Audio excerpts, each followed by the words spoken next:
Do you want to save the West? Do you want to do something about whatever is bringing down the West? You can do that. You can be a man amongst the ruins, as this promotional video says. Promotion for generation identity. You can march along the not-so-ruins of a city, throw paper into an empty square, and do other silly things that apparently save you. Now, saving is kind of a cult leader's catch, a con man's tactic. It's easy to wrap some fool around your fingers by promising to save them, when in fact they only need to be saved from the one supposedly doing the saving. But this might be the real deal.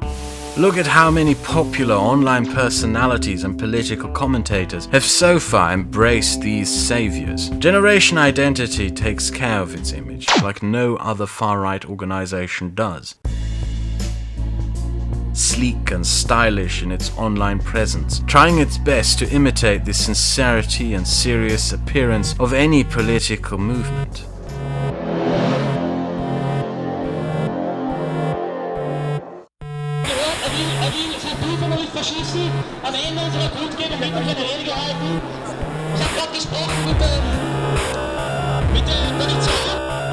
But its appearance elsewhere is so facile and obvious, it is amazing people fall for it. Boys with lesbian haircuts with bleach blonde girls are more of a laughing matter in comparison to the gruffy, sinister appearance on the streets, the symbols, the flags, the uniformity, the militaristic organizational structure. It's amazing how people apparently watch all this and do not immediately think, yeah, this kind of looks like a bunch of fascists. This looks like Mussolini's black shirts.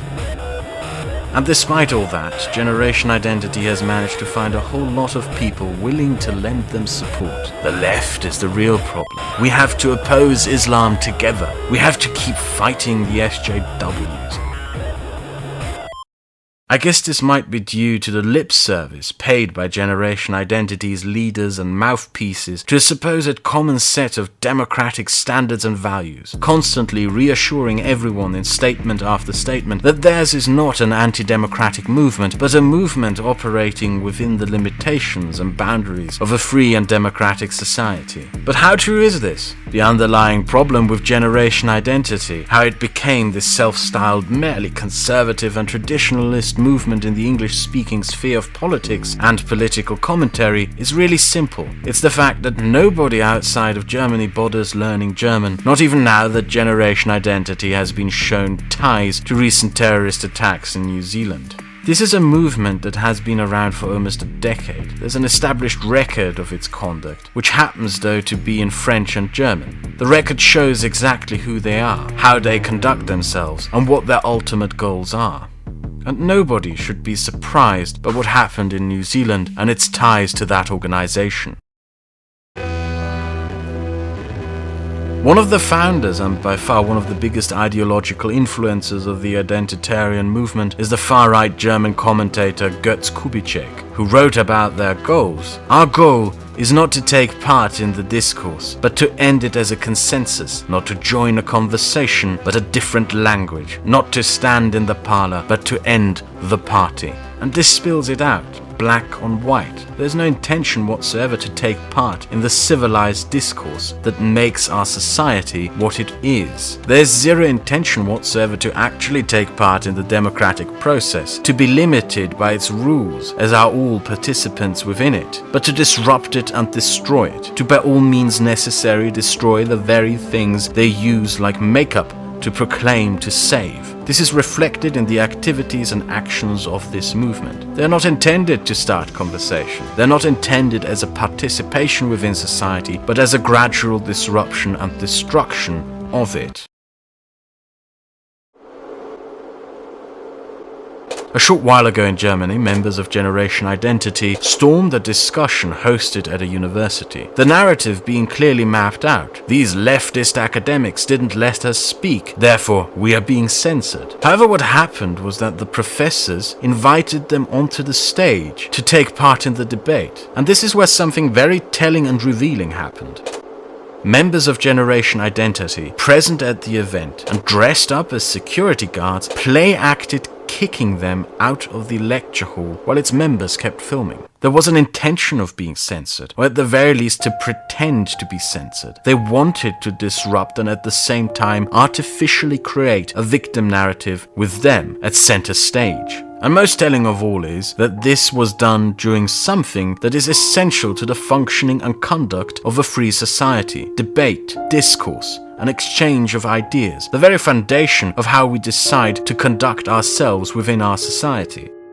In discourse and conversation online, the intentions of this movement to destroy rather to take part in the social discourse and the political process have also been blatantly laid bare. Manuals on online guerrilla warfare spread in their group chats and online communities leaked to the public, revealing how this organization instructs its members to conduct themselves online, disrupt conversation, shut down conversation, intimidate people, gather their personal information, blackmail them off the internet by using their personal information against them through impersonation and other means. And these anti-democratic behaviors and tendencies shine through the cracks that ever so often form to reveal the true fascistic nature of this movement. Its leader referred to Holocaust memorial services in Germany as cults of guilt conducted by the Holocaust religion, and also stated that the Jewish question was no longer an issue since the end of the Second World War, which really can only be interpreted as that after the systematic murder of most of Europe's Jews, there isn't a need to murder Jews, and that in his mind there must have been some sort of justification for the Holocaust. I am sure any Jews watching this will be happy to know that today's most prominent fascist believes that enough of you have been murdered. When I lived in Bavaria, generation identity kept continuously popping into the regional news due to the continuous harassment of the Dachau community, and nobody has yet been able to give a satisfactory answer to the questions that this kind of behavior poses. If this is just some traditionalist conservative movement concerned with immigration from non-European countries, why dabble in anti-Semitism? Why relativize the Holocaust? What on earth does any of this have to do with changing immigration policy?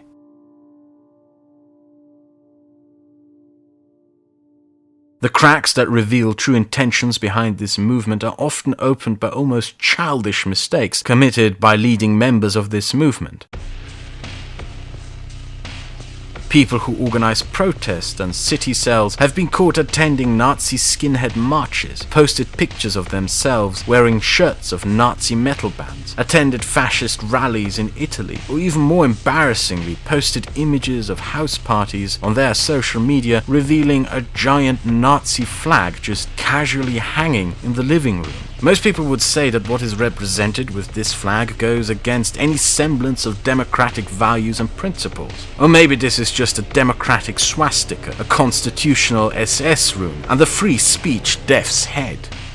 The biggest lie, however, is the claim of non-violence. The record of violent crime committed by this organization goes back to its infancy, when in 2011 members of Generation Identity were arrested in France for murder. Over several weeks they had planned and then executed the murder of a member of a French punk band, who they beat half dead and threw off a bridge into a river to drown. This murder also caught the attention of other investigations. In the year leading up to this political assassination, 4 men had been brutally murdered in the exact same way, in the exact same place. The police had mistakenly assumed the gay serial killer was responsible, and even though no criminal charges were leveled, it's assumed that these men were murdered by members of Generation Identity. And the tendency to violence has continued throughout recent years, from a vehicular hit-and-run attack against a German police officer, physical assaults against political activists, to storming a university armed with knives and threatening students. There are frequent accounts and reports of crimes committed by this organization within the German media that seem to simply fly beneath the radar in the English-speaking countries where this organization is now trying to establish itself. The pattern by which it engages within society has more in common with how a mafia spreads into a town than any political movement, let alone group or party, moving into a town, establishing a shared house, and then harassing and terrorizing the people in the neighborhood neighborhood. An example being the German town of Halle, where it created a cell engaged in its activities that ended up with a police raid, several arrests, and the criminal investigation into 2 counts of dangerous bodily harm, vandalism, trespassing into private property, illegal use of explosives, disorderly assembly, violent threats, verbally assaulting law enforcement, ownership of illegal weapons, theft, and assaulting the police. When you read this arrest report, you would think of it being a gang of crooks being arrested and having an end put to their criminal activity, rather than any sort of political organization. And this violence, the intention to physically harm those who oppose them, is by no means a set of isolated incidents committed by misguided individuals, but deeply ingrained within the culture of conduct of this organization. The best evidence of such is the fact that the stickers with which they plaster street lights and bus stations are often intentionally laced with razor blades, which is obviously done with the sole intention of injuring the street sweepers and others who remove them. However, the most telling and cynical of all incidents is one that should have gained more attention even abroad. Les otages peuvent enfin sortir de l'enfer, se mettre à l'abri.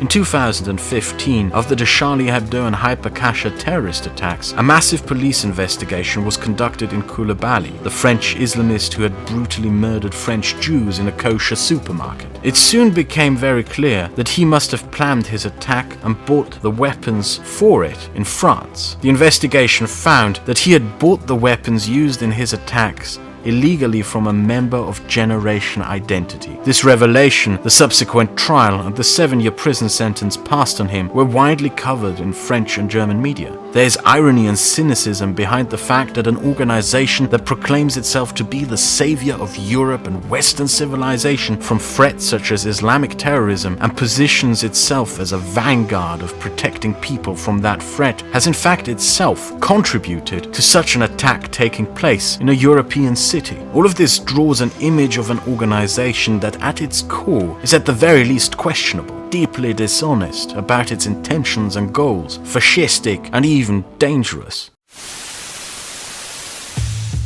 It managed to establish itself firmly within political discourse online in the English-speaking world, and even being embraced or openly supported by many an online political commentator. You will consequently find them at free speech rallies as speakers in supposed defense of the very values they themselves have agreed to destroy, as a supposed legitimate political response to an Islamist threat that they themselves have actually even contributed to, and as a supposed traditional conservative youth movement, adherent to democratic principle in defense of democracy from leftist authoritarianism, while in fact having ties and direct support to the very ideology who seek to undermine and destroy those very values, under the pretense of at the very least having a common enemy in the far left, and by willfully or out of laziness not bothering to take an in-depth look at this organization, its record and goals. Online conservative commentators and many other political activist figures have prostituted themselves to an organization that in the end is the very opposite of the free marketplace of ideas that they claim to stand for. If you solely define yourself by what you are against rather than what you are for, you will end up selling yourself out to those who are even worse than what you initially opposed.